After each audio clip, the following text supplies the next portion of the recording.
Bom dia, meus amados. Hoje é uma segunda-feira, dia 16 de junho de 2025.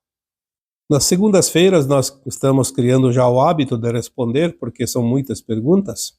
Tiramos então um áudio por semana para deixar em dia também estas questões. Hoje eu trago aqui um questionamento da Deise Maria Marino. Na verdade é uma sabatina, uma série de perguntas. Provavelmente vamos fazer o áudio de hoje em cima dessas questões, porque são várias. Diz a Deise: não tenho outro canal para me comunicar consigo. Então minhas dúvidas vão por aqui mesmo. Que, na verdade, é um áudio da quarta-feira da semana passada. Aos 2 minutos e 13 segundos, até mais ou menos 2 minutos e 55 segundos do áudio, eu ouvi 5 vezes esse trecho.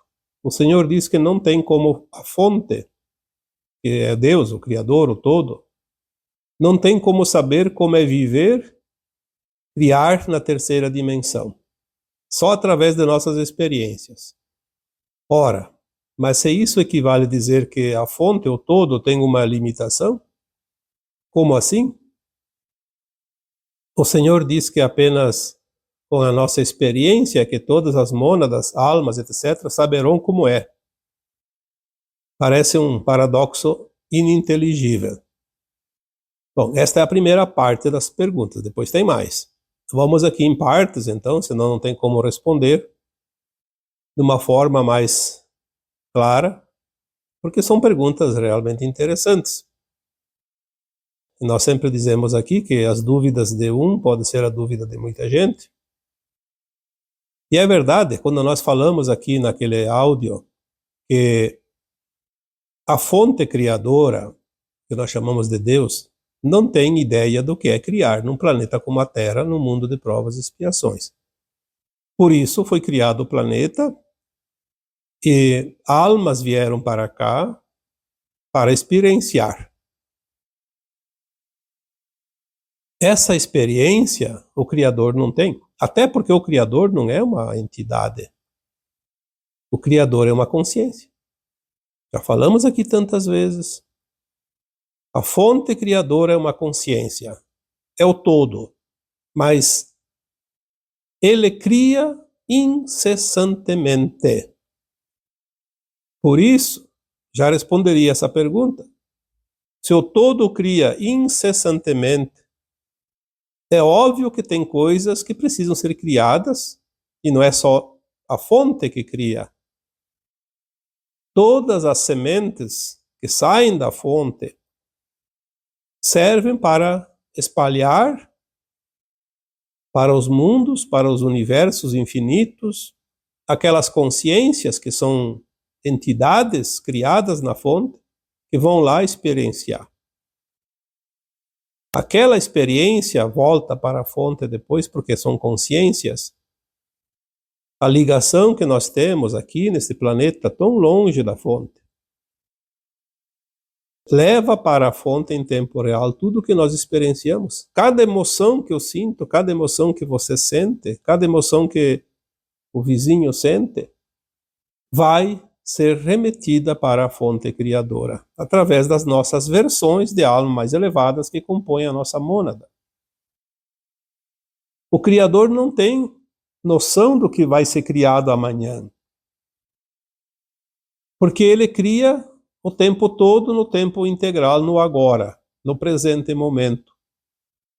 Então nós viemos aqui, co-criamos e enviamos para a fonte as experiências vividas aqui, nas limitações, na quase ausência de consciência, como nós já falamos tantas vezes. O planeta Terra é uma das experiências mais incríveis de toda a galáxia, quiçá, deste universo também.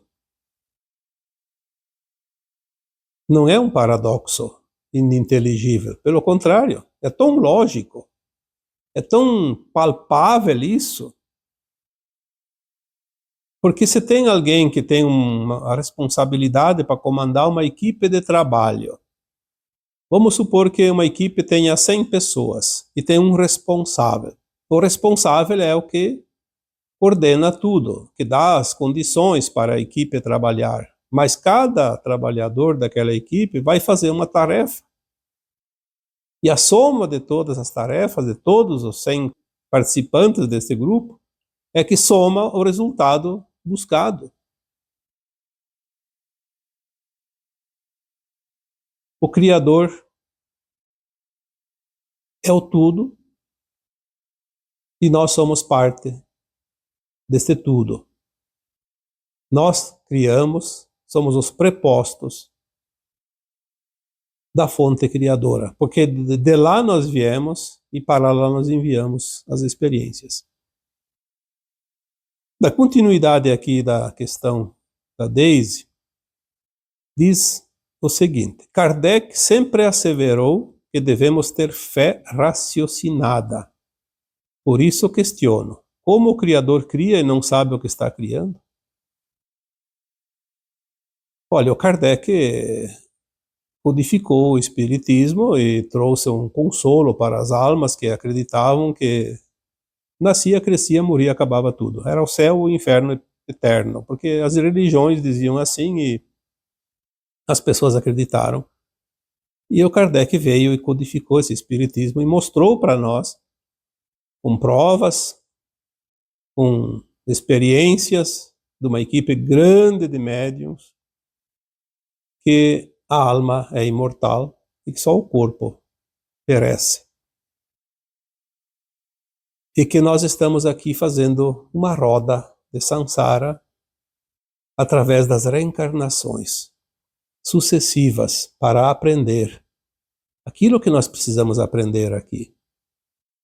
A alma desencarna ao final do seu tempo de vida útil num corpo físico justamente para ir para uma dimensão acima, que seria a quarta dimensão, no etérico da Terra, no mundo astral, como se diz. E lá a alma sem o corpo consegue aumentar sua frequência, sua consciência e lembrar das vidas passadas e fazer um propósito para continuar o aprendizado, as buscas. A garimpagem, como eu gosto de dizer, garimpar informações para enviar para a fonte. É por isso que as almas desencarnam na terceira dimensão na condição de provas e expiações e têm a consciência limitada com o véu que cobre as nossas lembranças de outras vidas, justamente para fazer as experiências sem interferência. E Kardec codificou muito bem isso. Tudo que o Kardec codificou está perfeito. Não é que o kardecismo não existe e não serve para nada. Ele foi a base de tudo que nós somos hoje. E sem o kardecismo fica difícil entender esse final de transição planetária, a passagem do planeta Terra para um mundo de regeneração, as almas ascensionarem para esse mundo e aquelas que não estão prontas, que precisam ir para o exílio. Tudo isso está no Kardec. Só que se o Kardec disse que tem que ter fé raciocinada, então devemos ter o raciocínio? Sim, o raciocínio lógico. Sem um raciocínio lógico, nós não entendemos o mundo espiritual. Por isso que fica fácil quando olhamos pelo lado da lógica. Como o Criador cria e não sabe o que está criando, isso não é verdade. Em primeiro lugar, o Criador não é uma entidade, é uma consciência. Nós somos parte daquela consciência. Então, quem é que está sabendo, está criando e que sabe o que se cria? As consciências que saíram do todo. As centelhas divinas, o átomo semente, que somos nós. Aliás, o átomo semente divino, ele é a mônada que tem um eu superior, que tem 144 super-almas e milhares de almas e fractais de almas, porque somos partes de uma consciência fragmentada que depois retorna e é integrada. Isso chama-se ascensão. Então o Criador, ele não sabe o que nós vamos criar. Ele tem um projeto, mas nós é que vamos criar. É como um professor numa sala de aula que dá uma redação para cada aluno fazer. O professor sabe fazer redação de qualquer assunto, mas ele não sabe o que os alunos vão imaginar e descrever numa redação. E às vezes tem coisas impressionantes. E o professor aprende, muitas vezes, eu diria até que geralmente aprende, com o que os alunos produzem, criam, porque são consciências. A consciência é ilimitada. Diz a Daisy, outra dúvida é, usando a analogia da escola, se um aluno reprova na 7ª série, ele deverá repetir esta série e não voltar ao pré-primário. Então, qual a justiça em mandar um reprovado agora para começar tudo de novo no outro mundo se faltou tão pouco? Numa escola de primário, a 7ª série, reprovando não vai para a 8ª, mas continua na mesma escola, ou numa escola igual, de primário. De primeira a 8ª série. Pelo menos parece que é assim hoje. As coisas mudam e a gente não vai mais para a escola, então não sabemos como está. Mas é mais ou menos isso. Primário, primeira a 8ª série. Está na 7ª série, como dá o exemplo aqui a Daisy, reprova, obviamente, na mesma escola ou numa escola de primário, vai repetir a 7ª. Nós não estamos reprovando numa escola chamada Terra e repetir aquela experiência. Nós estamos reprovando numa escola de provas e expiações e não podemos ir para um mundo de regeneração, uma escola mais elevada, como se fosse o 2º grau. Então, essa escola de primário que nós estamos, de provas e expiações, fazendo essa analogia, vai deixar de existir aqui na Terra. A Terra deixa de ser essa escola. Então, esse aluno precisa ir para uma outra escola. Não somente repetir a 7ª. Por isso que os mundos do exílio das almas da Terra são muitos. Cada alma vai para um planeta condizente com a sua frequência de consciência. Então, nesse exemplo aqui, análogo, diríamos que o aluno que reprova aqui na 7ª série vai para um outro planeta, ainda de provas e expiações, no nível da 7ª série, mas vai ajudar aquele planeta a evoluir, como a Terra evoluiu aqui com as almas que vieram exiladas para cá. Então significa que ele não vai retroagir, mas ele vai começar uma nova roda de experiências de reencarnações sucessivas, porque ele precisa ajudar aquele planeta. É outra prova que o Criador não vai lá se intrometer. Ele criou o planeta. Aliás, podemos dizer que nem sempre é a consciência suprema chamada Criador que cria planetas, porque as superalmas também criam planetas. Criam galáxias. Então, como eu disse, somos os prepostos, estamos aqui para co-criar. Então, não está havendo nenhum engano, nenhuma dúvida quanto a isso. Falamos sempre aqui que são vários planetas de destino das almas exiladas. Tem os planetas que se começa lá como se fosse a 1ª série, outros da 2ª série, a 7ª série, a 8ª série. Fazendo sempre aqui analogia, obviamente, já que estamos falando nisso. E tem aquele planeta prisão, onde vão as almas mais duras, porque elas precisam se amolecer. Até que elas pedem clemência e vão para um planeta, então, ainda de provas e expiações, e começam a evolução como sempre. Segundo a codificação dos mundos, os primitivos, de expiação e provas, de regeneração, felizes e angélicos. Essa é a sequência que a Daisy coloca. Segundo a codificação, os mundos são categorias, ela quer dizer aqui. Categoria primitivo, de expiação e provas, que é o que nós estamos aqui, até aqui na Terra. De regeneração, é o que vai as almas agora que ascensionam. Mundos felizes, e angelicais, são os mais elevados depois. Mais ou menos isso. Nós não sabemos se tem algumas outras classificações, mas é mais ou menos o que está no Kardec. Nos mundos regenerados, seria então a nova Terra, ainda existiria a dualidade, mas o mal seria a minoria. Então a Terra já foi mundo primitivo. Mudou quando? Quando veio Jesus? O Kardec? O Kardec está superado. Bom, daqui tem algumas considerações. A Terra vai deixar de ser o mundo de provas e expiações, vai para o mundo de regeneração. Se a Terra foi um mundo primitivo, foi muito tempo. A Terra a ciência diz que tem 4,5 bilhões de anos, mas as minhas informações recebidas de consciências superiores me disseram várias vezes, tem pelo menos 3 vezes mais. E eu tenho que dar crédito para quem sabe mais. Consciências acima das consciências da Terra. Então que tenha lá 14, 15 bilhões de anos, não importa.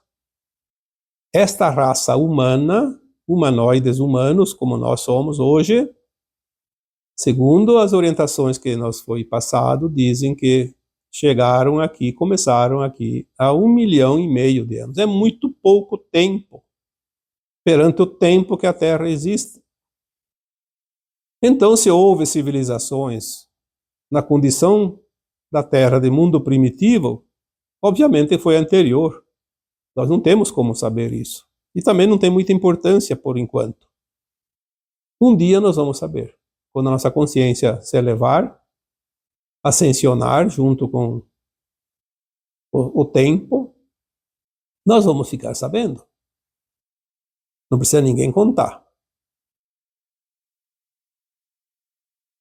Então, ela diz, nos mundos regenerados ainda existiria dualidade, mas o mal seria uma minoria.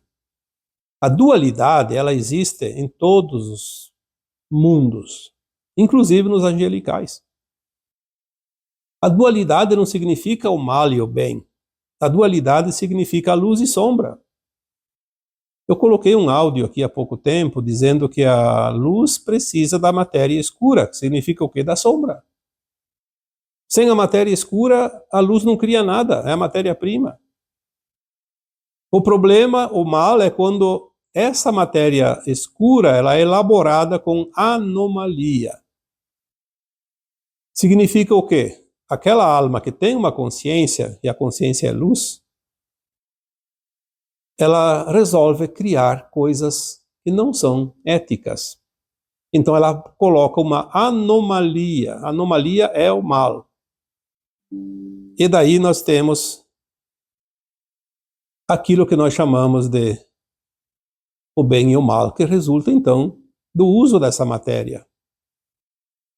Cabe a cada um criar ou co-criar dentro da sua consciência. Nós não temos que ficar muito preocupados com certas coisas, porque senão nós não vamos a lugar nenhum. A matéria escura existe nos mundos primitivos, nos mundos de provas e expiações, nos mundos de regeneração, nos mundos felizes e nos mundos angelicais. Tanto é que os anjos caídos, eles participavam já lá de mundos elevados. Caíram por quê? Porque foram criar com a matéria escura, com anomalias. E aí criaram peso e desceram, porque as almas não são nada mais que consciências. Então diz assim, nos mundos regenerados ainda existiria a dualidade, mas o mal seria a minoria. Sim, isso é verdade. É um mal que não faz praticamente nenhum efeito. No mundo de regeneração, as pessoas já não conseguem praticar o mal. Existe a dualidade, mas não existe o mal como nós conhecemos. Existem ainda aprendizados, mas sem as provas e expiações, sem a dor, sem o sofrimento. Portanto, o mal também não vai existir. Ele pode até existir para conhecimento, mas não é usado, não é praticado. Então a Terra já foi um mundo primitivo. Provavelmente que sim. Mudou quando? Diz a Daisy. Quando veio Jesus? Não. pelo menos há mais de 1,5 milhão de anos, com certeza. Quando essa humanidade começou a habitar esse planeta, começou com um mundo de provas e expiações. O mundo primitivo é quando aquelas consciências começam nos reinos inferiores. Já falamos isso em vídeos e textos antigos. Então não foi nem quando veio Jesus, nem que o Kardec está sendo superado, porque o Kardec foi apenas uma codificação que serve ainda hoje e vai servir até o final da transição. Kardec codificou o Espiritismo há 170 anos, foi em 1850, 1860, faz pouco tempo. E se a Terra vai terminar a transição dentro de mais 30 anos, por exemplo, depois o Kardec não tem mais sentido, porque no mundo de regeneração não existe as reencarnações e nem o desencarne da alma, não é necessário. Então Kardec não está sendo superado e nem vai ser superado, é apenas uma fase de transição. E por fim, como e porque as forças da luz permitiram que os fugitivos das guerras de Órion viessem para cá? Olha, nós sabemos que o próprio Cristo deixou parábolas impressionantes para nós, como aquela do bom pastor. É uma parábola. O bom pastor não deixa nenhuma ovelha para trás. Quando uma se extravia, ele vai dar um jeito de procurar e fazer com que ela volte ao rebanho. Aquelas almas fugitivas de Órion, das guerras de Órion, é a expressão do mal. É a anomalia da matéria escura que foi criada e não ficou um produto bom. Então ela precisa ser reciclada. Se o Criador permitiu, tem um sentido. Provavelmente é uma oportunidade para que elas possam se redimir. E muitas se redimiram. Nós temos já informações que a maior parte desses seres de Órion trevosos já voltaram para a luz. Todas as raças, são muitas raças, não é uma raça só. E elas estão voltando. Então não é a questão que a luz permitiu para que eles viessem aqui criar o mal e fazer o mal. Não, eles vieram aqui para ter oportunidade. Por isso nós estamos no mundo de provas e expiações.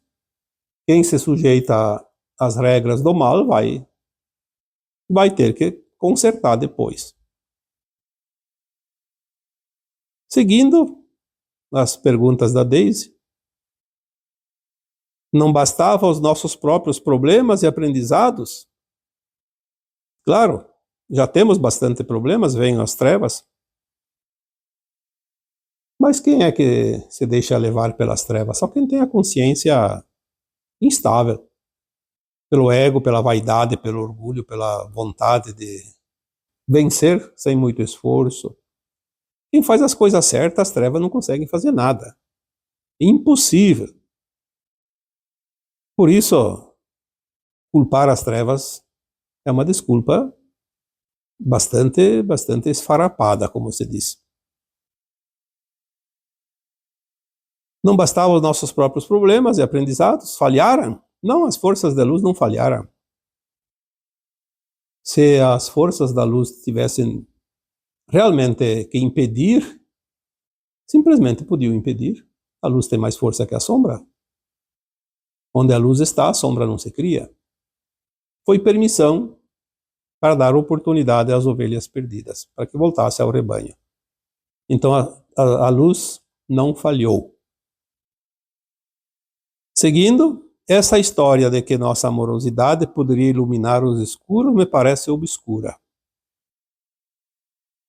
Eu falei vários áudios já que uma das permissões para que essas trevas viessem aqui foi exatamente a condição dos humanos de serem seres amorosos. Quem me passou a informação para mim está muito acima da nossa consciência, eu não posso duvidar. E se foi passado, eu tenho que repassar. Eu não estou aqui brincando, nem criando dividendos para me vangloriar. Eu estou aqui sendo um comunicador das mensagens que são passadas. E se me é passado, é para passar adiante. Se não é para passar adiante, eles não me passam e acabou. Não tem que discutir essa parte. Eu não vou discutir jamais, porque quem está acima tem consciência mais alargada, tem informações que nós não temos. Então não tem nada de obscuro. Nós é que temos que entender isso. O problema é que se nós não entendemos, parece tudo obscuro. E seguindo, já estamos indo para o final, obviamente, diz a Daisy, e Orion não era um planeta da quinta dimensão? Como estavam em guerra? Bom, em primeiro lugar, Orion não é um planeta, nem uma estrela. Orion é uma constelação. Essa constelação de Orion, ela é tão grande que ela dá o nome ao braço da galáxia que nós estamos aqui, inclusive o nosso sistema solar, o braço de Orion. É a periferia da galáxia. Aquele feixe luminoso que tem quando a gente vê o mapa da galáxia, o mais externo que tem. Por isso que eu sempre digo que nós estamos na periferia. O braço de Orion tem milhões de estrelas e planetas. Tem a constelação de Orion e tantas constelações, todas as constelações que nós conhecemos, eu acho que a ciência consegue identificar, devem estar todas dentro desse braço de Orion. É apenas um pedacinho da galáxia. A galáxia tem centenas de bilhões de estrelas e outro tanto de planetas, e outro tanto de luas. É muito grande. E estavam em guerra justamente porque nós já falamos aqui num áudio sobre Atlântida, que houve um grupo que conseguiu controlar a Atlântida porque queriam fazer guerras com os outros planetas do sistema solar. Aqui, no nosso sistema. Não precisa nem ir muito longe. Mas isso não é mais permitido. As guerras entre planetas, entre estrelas, nesta galáxia não é mais permitido. Ali entra o braço forte da criação. Esta norma aqui, nesta galáxia, não tem mais maldades. Mesmo aquelas almas que não evoluem agora, que não fazem ascensão, que vão para mundos ainda como exílio, provavelmente não vão estar mais se confrontando com seres trevosos.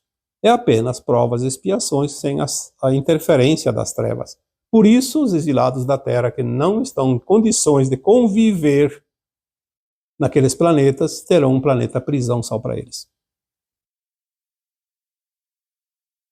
Então, as guerras que estavam lá já era uma disputa entre raças que sempre teve, né? O ser humano é apenas uma espécie, uma raça, dentro das ilimitadas, pela quantidade, obviamente, de raças que existem no cosmos infinito.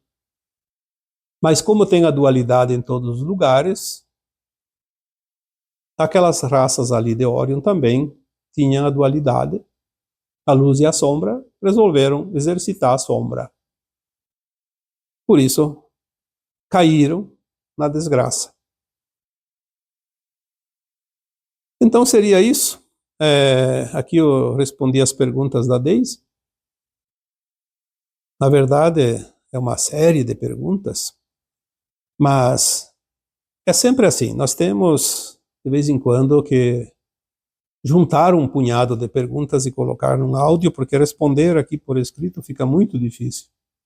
Toma muito tempo e muito espaço. Muitas vezes eu coloco aqui uma série de perguntas feitas por várias pessoas. Nem sempre cito o nome, porque às vezes o nome é inelegível, porque são pseudônimos. E eu não vou citar pseudônimo. Quando eu tenho um nome que dá para dizer que é um nome, eu vou citar. Está aqui público. Então, A Deise Maria Marino colocou aqui essas questões e eu estou respondendo aqui para a Deise. Agradeço a participação, a colaboração dela. Espero que tenha resolvido as suas dúvidas e também as dúvidas dos demais, porque, como todos vocês sempre colocam, a dúvida de um pode ser a dúvida dos outros, ou de um grupo. Estamos aqui aprendendo juntos, tá bom? Então agora eu vos deixo com o meu abraço de luz em cada um de vocês. Namastê.